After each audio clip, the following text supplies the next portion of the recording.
آپ جو ہے نا وہ جب اسلام کو چیلنجز کے ذریعے سیکھتے ہیں، اور چیلنجز کا مطلب کیا ہوتا ہے،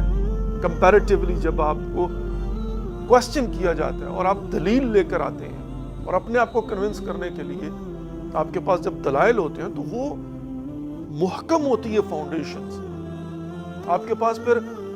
ہر سوال کا جواب موجود ہے، کم از کم لاجک اس کی موجود ہے، پھر آپ کہیں پر جا کر امپریس نہیں ہوں گے کسی چیز کی، کسی بندے کی پرسنالٹی سے یا کسی بھی چیز سے یا ٹریڈیشن سے، اور پھر آپ ڈاؤٹ نہیں کریں گے۔ پرابلم کیا ہوتی ہے؟ پرابلم جو ہے نا وہ یہ ہے کہ ہم سے مراد ظاہر میں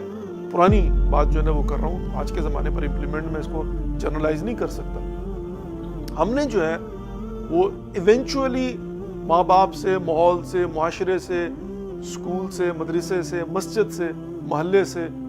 اسلام جو ہے نا وہ سیکھا ہے۔ مطلب یقین مانیے اگر آپ بیٹھ کر غور و فکر کریں تو آپ کو اندازہ ہو جائے، اور میں اس کی 2-4 دلیلیں دے کر جو ہے نا واضح کر سکتا ہوں۔